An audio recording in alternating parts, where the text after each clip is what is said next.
అధ్యక్ష 23/2/2024 నాడు సికింద్రాబాద్ కంటోన్మెంట్ శాసనసభ్యురాలు కుమారి లాస్యనందిత సాయన్న గారి ఆకస్మిక మరణం పట్ల ఈ సభ తీవ్ర సంతాపాన్ని వ్యక్తం చేసింది.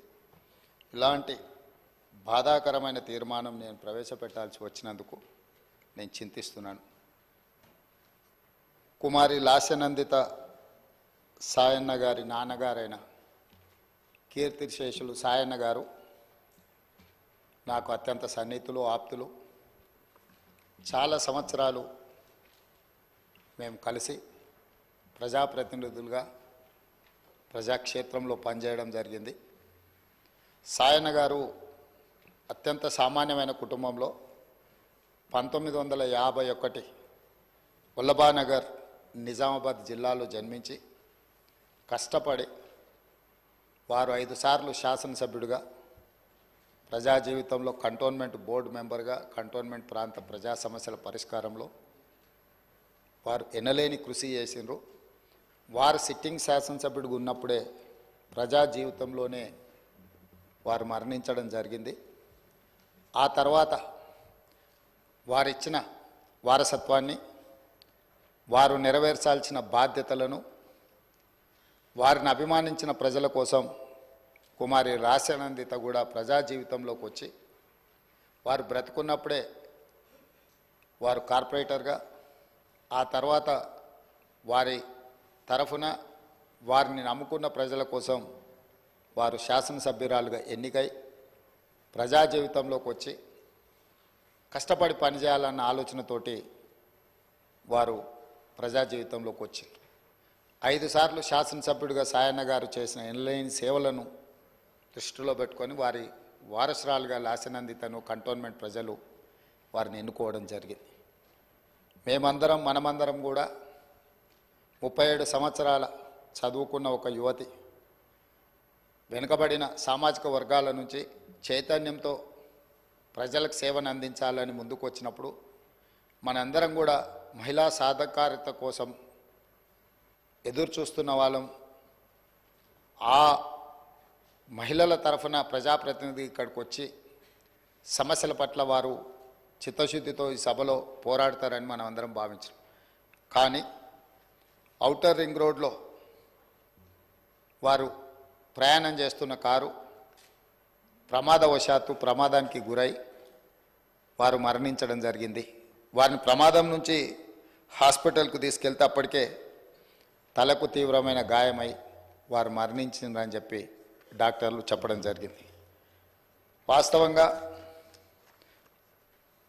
ఆ కుటుంబము ప్రజలతో ఉన్న సత్సంబంధాలు కంటోన్మెంట్ ప్రాంతంలోనే కాకుండా జిహెచ్ఎంసి పరిధిలో ఎవరిని అడిగినా కూడా ఆ కుటుంబం యొక్క ప్రజలతోనే ఉన్న సత్సంబంధాలు, ప్రజా సమస్యల మీద వారు చేసిన ప్రయత్నాలు ఎవరైనా చెప్తారు.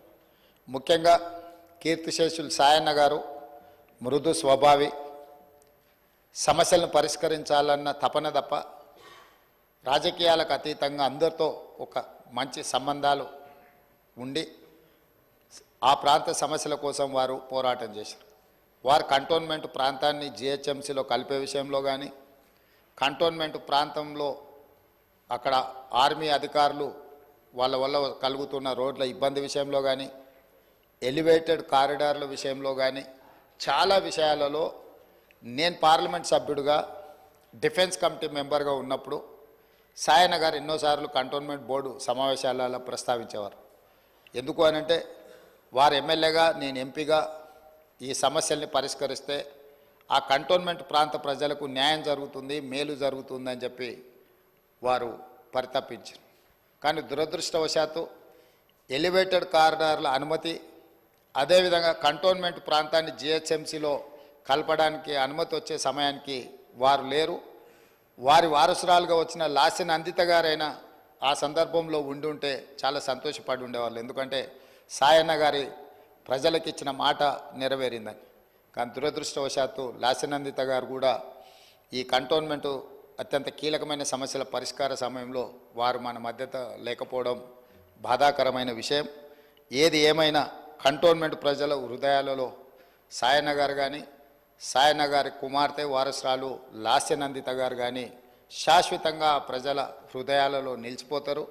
తప్పకుండా వారు ఏదైతే ఆలోచనతోని ఏదైతే ప్రాంత ప్రజలకు సేవ చేయాలన్న ఆలోచన ఉన్నదో, మిగిలిపోయిన పనులు ఉన్నాయో అవన్నీ ప్రభుత్వం తప్పకుండా పూర్తి చేస్తుంది.